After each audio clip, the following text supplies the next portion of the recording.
Jadi jagat pertama, jagat dua itu semakin mengecil kayak apa ya, tumpeng gitu loh. Tapi agak oval, mengerucut. Terus di paling atas itu kayak putih dan kuning telur. Jadi suaranya kayak uang paling tinggi.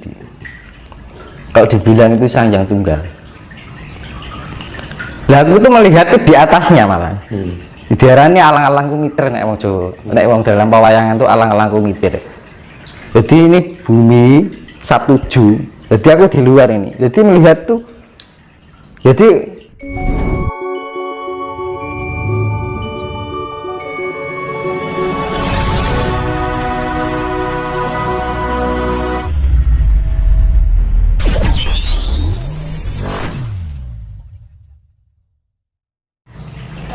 makanya kan gini, saya ibaratkan ya, aku kan sering keluyuran yang apa ya namanya ya, karena mungkin perjalanan dari sekian tahun kan ada peningkatan ya.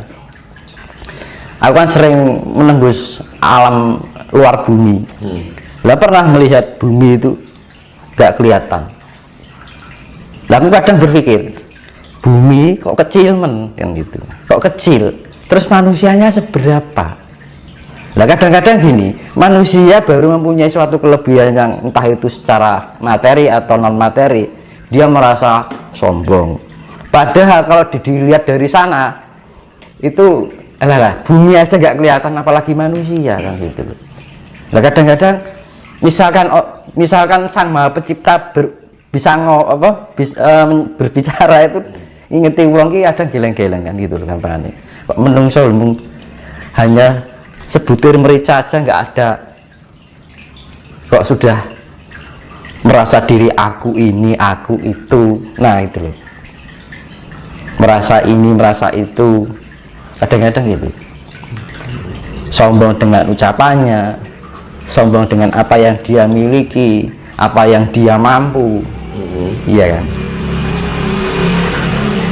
karena kalau sudah melewati, kan aku spiritnya kan sudah arahnya ke vertikal ya kan, spirit kan masih ada horizontal dan vertikal.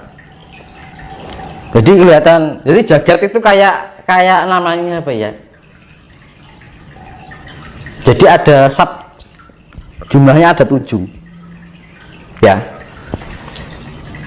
Jadi jagat pertama, jagat dua itu semakin mengecil kayak apa ya, tumpeng gitu loh. Tapi agak oval, mengerucut. Terus di paling atas itu kayak putih dan kuning telur. Jadi suaranya kayak uang paling tinggi. Kalau dibilang itu Sanjang Tunggal.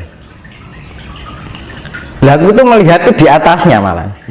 Diarani alang-alang kumiter nek wong Jawa. Nek wong dalam pewayangan tuh alang-alang kumiter. Jadi ini bumi Sabtuju. Jadi aku di luar ini. Jadi melihat tuh, jadi loh, jagat itu ada. Jadi jagat pertama, jagat 2 sampai 4 itu ibaratnya gini, masih lingkup yang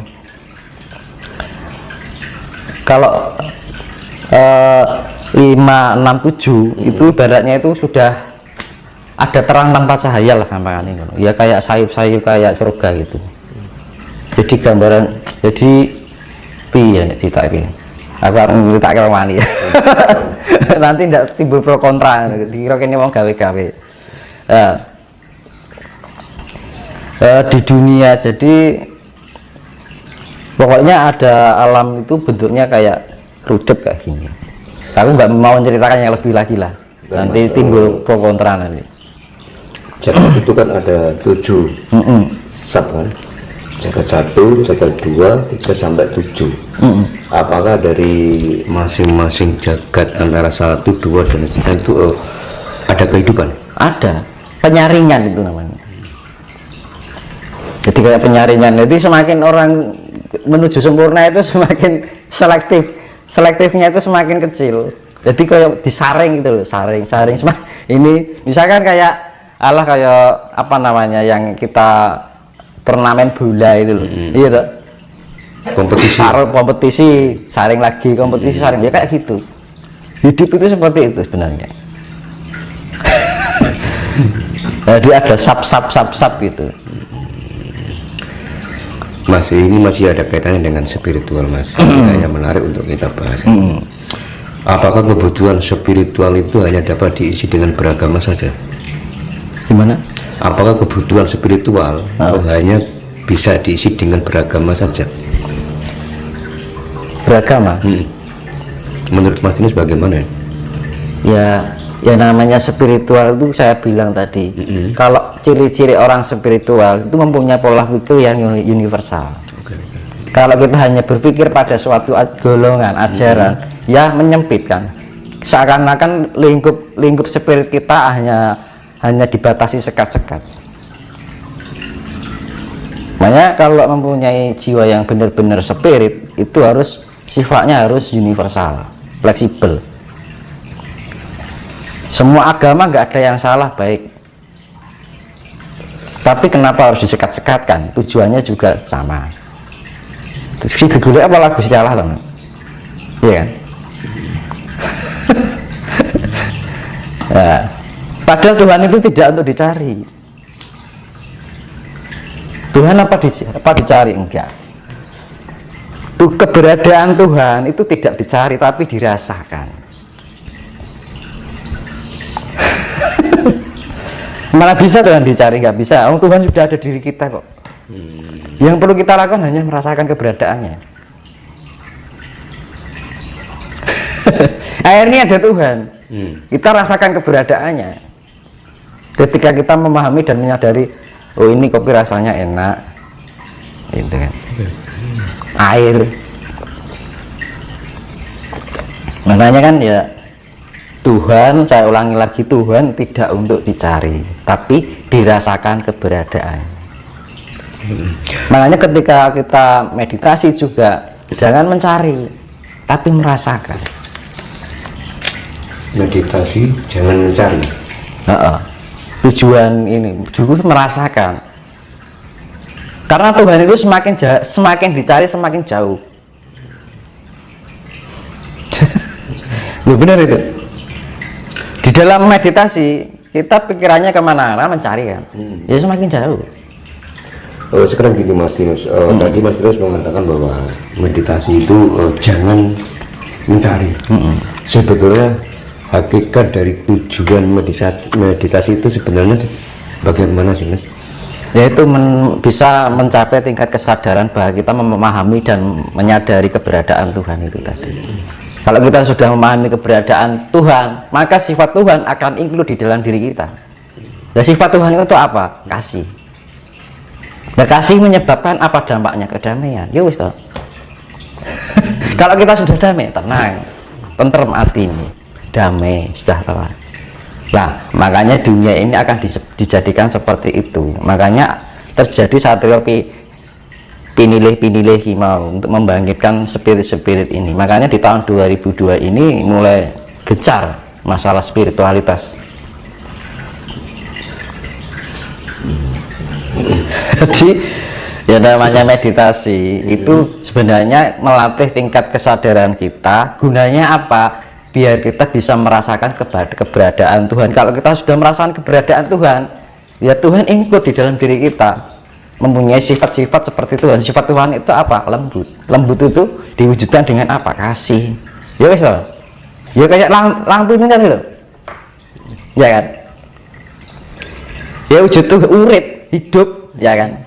Makanya kan hono coroko, ya. Doto itu artinya menyala. Itu bahasa Sanskerta kan. Kan hono. Hono itu ho no, anane ono sokora ono.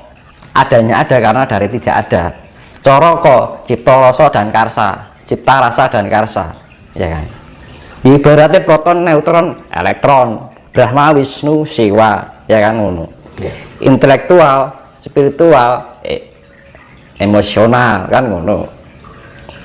Jadi kan coroko ini sebenarnya konsep dari penciptaan, pemeliharaan dan peleburan. Makanya dibilang Tritunggal. Ya sebenarnya satu diwujudkan dalam sifat yang tiga sifat ini sebenarnya tunggal. Maka terciptalah adalah Doto. Doto itu bahasa Sanskerta artinya adalah nyala, urip. Makanya di dalam energi keselarasan tiga unsur ini bisa menjadikan kehidupan. Urip nyala, iya. Dan nyalanya itu bagaimana? Mau dinyalakan merah, hijau, ungu, atau biru, atau putih. Nah, makanya kan gini,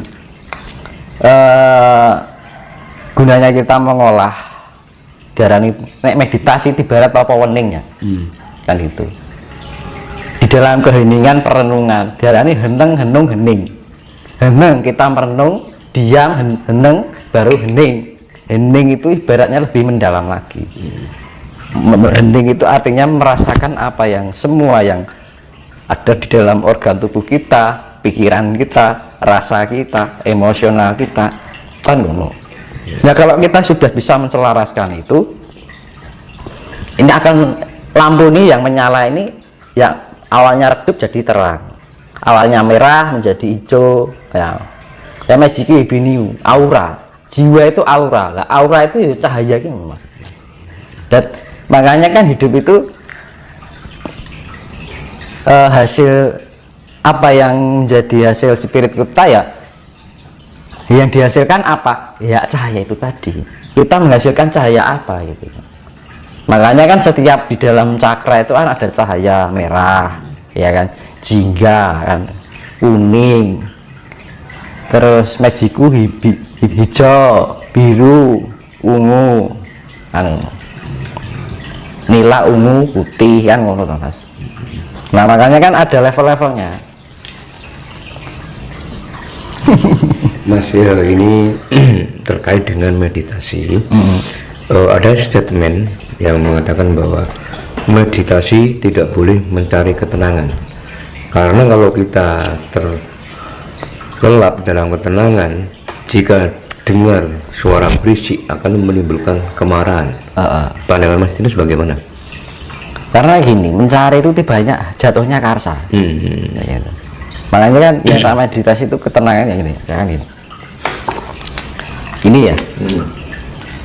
Ini misalnya biar seimbang kita butuh apa? Ketenangan kan. Ya kan.